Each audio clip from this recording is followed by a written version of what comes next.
Hello, guys, and welcome to Celia's Playlists. We are here with Kelly Eryn today, who is a independent pop artist from Ohio, and I'm so excited to have you here. Kelly, how's it going? Hey, good. How's it going with you? It's going good. It's a busy day here at the studio, but as I have said, it's always a busy day. So I'm That's very true. I'm just happy to be hanging out with you. You were one of the first people that I met on Threads, and I am excited to actually be able to speak to you face to face today. Yeah, back at you. So, Kelly, tell me a little bit about your musical history. Oh God. Music's been a part of my life ever since I was little. I've played in a number of bands, I've done drum and bugle horror, I've gone to music school. But it really has become more of a focus in the last few years of my life. I started playing keyboards and drums in a band here in town, and then this solo project sort of kind of sprung out of that. So That's awesome.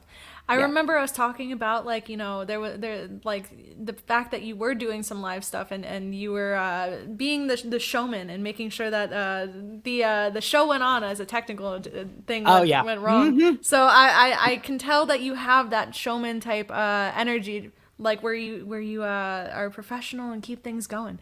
Hmm. So let's talk about your solo project. Tell me a little bit about your inspiration and where you're trying to go with this project, because sonically it's a very very fun sound, and I think everyone should check out some of your music. Well, it's interesting. When this solo project started, as I said earlier, I was playing in a band already, and so it was really more of like an EDM focus is what I was going to be doing. And then COVID happened, and during COVID, I decided to learn how to play the guitar, and that changed everything. So suddenly, I was writing songs and not just beats, and that's began to evolve into doing music that wasn't strictly locked into the EDM genre. So my first couple releases are very much in that genre, but the next couple of things I've got coming out are going to stray away from that to some degree. And a lot of my influences, I mean, they're all over the place. Obviously, EDM, especially like turn of the millennia music, is really up there. But I'm pulling from 70s prog rock, 80s new wave, 90s grunge, singer songwriter stuff. I'm definitely in my like indie pop era right now, so that's a major influence. So one of the things I'm trying to do is take all these radically different spaces and kind of put them in something and I make got it you. somewhat cohesive, which is Well, always a that's challenge. I feel like that's how some of the best music's made, though. Like, taking all of those different influences and throwing them in a blender. I would agree. I would agree. So you call yourself a DIY artist. Is that because you're kind of putting everything together yourself? Is that like, what is the vibe there? It's a lot. You're just like, all right, let me take a deep breath for that one. I'm going to put you full. Yeah. Okay, so no, I use the term DIY because I literally am doing it all myself. So I'm writing everything, I'm recording everything, I'm performing everything, I'm doing the mixing. I have a little bit of help with the mastering, but even beyond that, I've been doing my own artwork, I've been doing my own promotion. The only place where I have assistance is I do have a band that backs me up live. The Midnight Vigil is their name, and we are going to be recording some music together as a group. So I will have some help there, but even in that regard, we're still going to be doing it ourselves. We're going to be recording it ourselves in our own space, doing everything top to bottom. So it's a lot, but I like it that way because then I don't get in fights with people, just myself. I That's get in fights with funny. myself sometimes. But Oh, trust me. yeah. I totally understand that. And I feel like the DIY artist is kind of like where a lot of people are at these days. Like, they feel that they have to like have either their hands on everything or out of like, budget necessity, that's the way that they approach their music, at least at the beginning. So, Hmm. like, what are a couple of things that kind of started you off in like the DIY space that might help someone start working on their own music? Well, honestly, for me, the biggest breakthrough was when I began making music on my tablet. Which may surprise some people who aren't familiar with that, but I've been producing everything on my tablet with Logic for the iPad. A big part of that is because Logic is very robust. There are some limitations when you're not using like a proper computer, But what I like about it is being able to pop over to the cafe and do some mixing or some writing. I'll do mixing in my car, because for me, I don't want to necessarily mix on a studio monitors. I want to do my mixing literally on a cell phone speaker, on earbuds, or a Bluetooth speaker, or my car, because that's where people consume 90% of their music. So it allows me to pop out to my car, sync up, and take a listen to a couple things. There's it. I guess what I'll say is that the limitations for me are outweighed by the ability to literally write anywhere.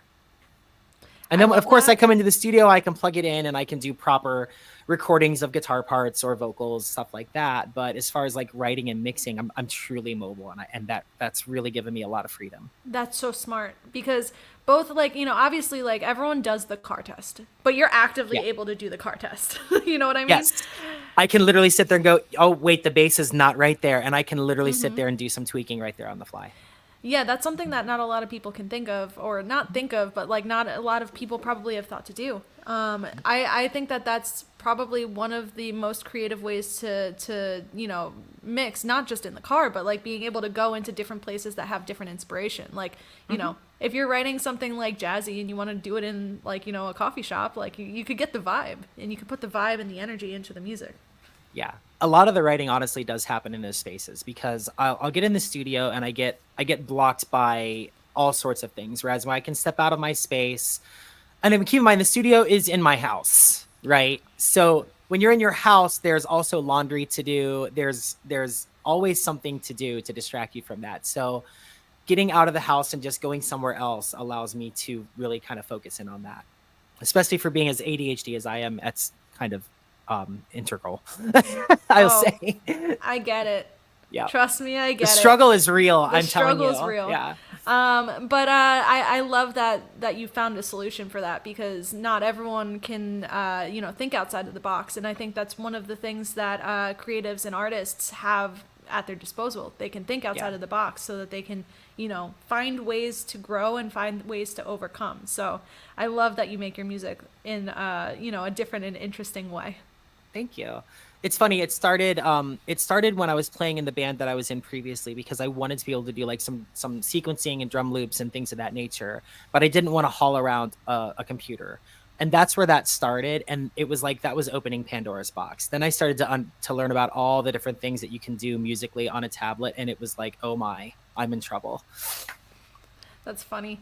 Yeah. So I know that you're working on some things this year. I know that you mentioned that you're going to be recording with your backing band. Mhm. I guess what is the difference between creating something by yourself and creating something with the band? Because obviously you created the music that you have and had to adapt that to a stage show. Mhm. Yeah. So I think it's important to talk about why I put together a band. I really didn't want to go on stage and just like hit play on a backing track and sing my own songs, especially in sort of like the local venues like here where I'm playing mostly clubs and bars. It to me it would read like Kelly karaoke, and I didn't want to do that. So I put together a band because another reason why is, for one thing, bands bring a lot of energy that just a single person on the stage won't bring. But I also wanted my live shows to come across differently than my studio works. I want there to be a reason to go see, for example, Walk Tall being performed live, because it's going to be different from what you get when you stream it on Spotify. Um, and as that happened, I began to realize that there was an opportunity to actually involve them periodically with certain songs, so that it's not just always me. And they were totally down to do that. So essentially, when I'm going into this season of recording with them, some of the songs I've written, but it's more bare bones, because I don't want them to feel locked into any particular parts. I want them to have their own input on how those parts play out. And one song in particular, I've literally just written the lyrics for. I've written nothing else, because I want that to be more about them. So I'm excited about that, because it's going to broaden the things that come out of this project. If it's just me, you're just going to get me, right? And I've got a lot to offer, but when I bring in two or three other voices, two or three other spirits, they're going to bring a whole different element to what comes out. And I'm really excited about that. I love that aspect because you're also bringing other people's energy, especially for the stage show. Exactly. Exactly. Because like And that energy I've is said so this all the important. time. Energy is like the number one thing with music, because there was like a meme or something I saw one day where like you can decorate your space, but like you're decorating the atmosphere with music. Yes. Oh, I did see So that. That was really good. yeah, Yeah. I don't remember exactly the words, but like music decorates like the soundscape, whereas like visually, like whether it's like physically decorating a room or decorating like even a video like I do, like the music is the energy that's around you. So For sure. I'm Yeah. it's a cool dynamic when you can do things like harmonies and stuff on stage, because that brings a certain kind of energy to the audience. Oh, absolutely. And we do still use backing tracks on some of our songs, but what's really exciting about it is I give them full license to reinterpret the music how they want. There may be moments where I say it's really important that we do this here, but otherwise I let them reinterpret it, which is especially exciting for some of the EDM stuff because my drummer gets to play around and have some fun. She's not just doing an EDM beat on an acoustic kit. She's really kind of broadening it and doing her own thing. And so again, that makes it more exciting because you're never going to see the same thing. And also it frees me up to not have to play as many instruments. It frees me up to be able to move my body around and not feel like I'm stuck behind a guitar or stuck behind a piano. That also gives you a little bit more like you said, it gives you the opportunity for stage presence, because if you're tied up and you're Correct. boxed in and you're like, I'm stuck here with the guitar, like There's only so much you can it do. limits what Yeah. you can do. Yeah, so that's Exactly. a really cool Exactly. dynamic.